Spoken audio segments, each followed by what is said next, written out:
It's time for my mailbag section, my favorite things we do here on the Cowboys Report. Got quite a few good ones this week, so let's dive into it. First up from John Dahl, Roswell Lockwood. What's up with Kyle Quiero? He's still on the roster. Yes, he is. Played safety at Northwestern, has moved to linebacker for Dallas. Kind of a tweener. Too slow to play safety, not big enough to play linebacker. Might be a practice squad guy in year one. Juan wants to know what's up with Randy Gregory. When can he return, if he can at all? So Juan, Gregory has applied for reinstatement. We are now stuck waiting, as we kind of have been for quite some time with Randy Gregory. The NFL now has 60 days from about a week and a half-ish, somewhere in that range ago, to see if they're going to allow Gregory to return. Now, has played in 2 games since 2015, but has reportedly passed drug tests for months. That's a big deal for the Cowboys and the NFL. And Gregory, if I had to guess, I kind of do think that Randy gets reinstated, likely right around the time that training camp starts. All right, 2 similar questions here. One, who will start as the number 1, Hurns or Gallup? And who I think will have the better season, Gallup or Hurns? We'll make this into one big question, a Gallup versus Hurns discussion. We'll start with Allen Hurns. And Hurns, as of right now, is the Cowboys' number 1 wide receiver. He's been working with the ones alongside, for the most part, Deontay Thompson and Cole Beasley. Gallup has not earned that quite yet. So I like Hurns quite a bit overall, and I think that he's a good fit there. As for Gallup, a lot of it becomes on if he can pass Terrence Williams, and I think he will do that. Now, it might not come right away, but I think that'll be the case for the Cowboys. T. Will, because of his arrest, has hurt himself on the roster bubble. So I think Hurns is your number 1 guy, but if by the end of the year, I think you could see Gallup outplaying Hurns, even if the end stats are still in favor of Hurns once we end the season. So Hurns is number 1 for now, but we're not going to quite rule out Michael Gallup in the long-term discussion. Demetrius wants to know then, next up here, who is a bigger bust for the Cowboys? Is it Charles Tapper or is it Randy Gregory? And it's a good question because on one hand you have Charles Tapper, who was only a 4th-round pick, so that I think lessens the amount of possibility for a bust you have, because if you're a 4th-round pick, you don't quite have the same high expectations. But Tapper has not done very much in his NFL career. Just 2 games because of injuries, out with a concussion right now.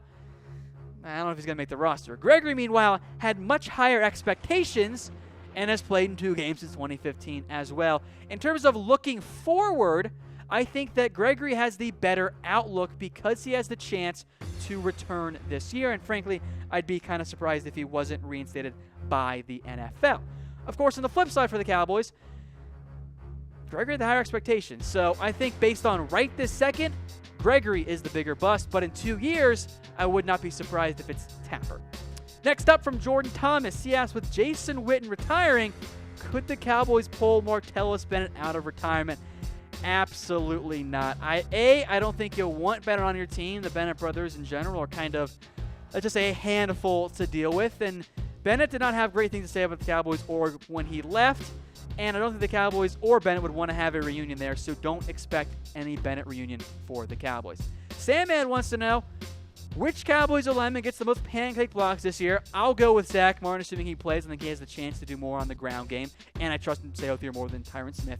And I'm amazed at how athletic linemen have manifested these days. Absolutely. Tyron and Connor Williams on the left side, that's almost unseen athleticism going back just even 10 years. So yes, I am very impressed by that. Back to Demetrius here. Who is the better artist, Cole Beasley or Rico Gathers? Look, for me, it's Cole. It's not even all that close. I love what Cole does in the rap game.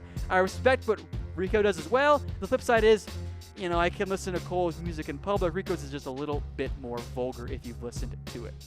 All right, on to some Twitter questions now. There were some great ones this week again, folks. Follow me on Twitter at WhatGoingDowney for more Cowboys coverage. Andrew wants to know, how does Taco look so far in OTAs? Taco's looked fine. He hasn't really blown away anyone, but he's not really supposed to during OTAs. These are organized team activities. The linemen, for the most part, are not really going to thrive in the same way a receiver might because of just the way that the practices are run. He has, however, had some reps with the first team during OTAs, mostly when DeMarcus Lawrence was getting a breather. But it's a good sign for Taco. I think will again be one of the Cowboys' top defensive ends in terms of backups on their rotation. Edward wants to know if the Cowboys are really going into 2017 with receivers and tight ends that scare no one, and he's frustrated. And I get what you're saying, Edward. Losing Dez and Witten in terms of on-paper production, the Cowboys have not replaced them. Allen Hurns, Deanna Thompson, Michael Gallup, and Dalton Schultz are not the type of overall talent that you replace a guy like Dez and Witten with. The Cowboys want to give these young guys a chance. Noah Brown, Ced Wilson, even a guy like Lance Lenore as well could get a chance to make the roster. I think in the end what concerns me the most is tight end, kind of like you mentioned there, Edward. Jarwin, Swaim, Schultz, and Rico are not a confidence-inspiring group at tight end. I think there's reason to have some doubts there. But I do know from you guys who will lead the Cowboys in receiving yards. Is it Hurns, Gallup, Beasley, or somebody else? Let me know who in the comment section. I'm going to go for now. I'll place my vote for Allen Hurns. Paul wants to know how has Noah Brown looked this offseason. Brown has put in a lot of work this year, training with Dak, training before OTAs. I want to believe he will make the roster. Williams' arrest, by the way, is going to really help Noah Brown make this year's roster.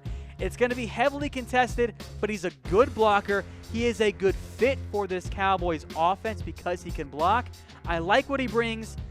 We'll see if he actually does make the roster. The preseason will be the most important part for a lot of these wide receivers for the Cowboys.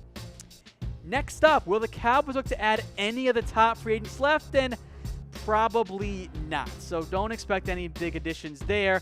Some top guys left: Trey Boston, Kenny Vaccaro, Bowman, Hankins, Reed. Maybe it's a safety. I would still love Kenny Vaccaro, but the safety market in general has been very, very quiet. As for Michael Kendricks, he actually just signed with the Cleveland Browns, for those of you wondering what's going on there. So, folks, let me know, what player or players do you want the Cowboys to add before the season? Now, you can say a free agent or trade. I know some of you guys want Earl Thomas out there, so if you want Earl Thomas, let me know in the comments section. A couple more left here from William Tyler Brown.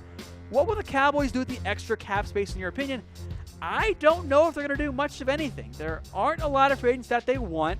They want to extend Zack Martin, and they're also looking down the road to next year when DeMarcus Lawrence, when David Irving, and beyond that, when Dak Prescott are all going to be free agents, and Zeke Elliott as well, Byron Jones too. Cowboys going to have a ton of cap space next year. If they don't spend the around $12 million they got, we'll say it ends up being around $7 maybe. They can roll that over into next year's cap space. So don't expect Dallas to spend money just because they have it. It might make more sense for them to save it for the time being. Dominique wants to know, are the Cowboys any closer with a deal with Zack Martin? As of right now, no. And it's still frustrating to me. He is not at OTAs because he wants, rightfully so, a new contract.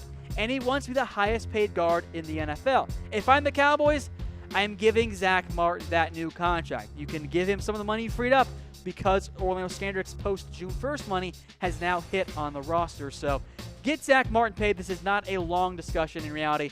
He wants to be the number one guard. Cowboys think he's the best guard in the NFL. Just pay him like it. One more from Stu then. The latest on David Irving, and what's their backup plan other than just having depth? Well, Irving, I think, is getting his body and his mind right. Look, he's gone through a lot this offseason. We should be patient with him, including myself, so we'll see what happens there with Irving. I'm pretty sure he'll be back. Maybe it's not for OTAs, maybe it's for mandatory minicamp, but he'll be back.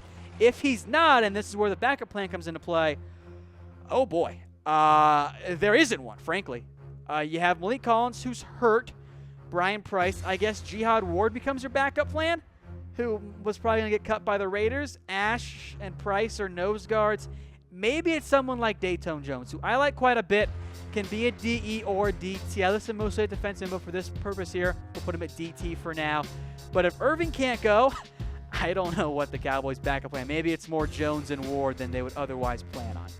All right, folks, I'm Tom Downey. Follow me on Twitter at WhatGoingDowney for more Cowboys coverage. And if you missed anything, don't worry. We'll play it again here in just a second. Until then, we'll see you next time.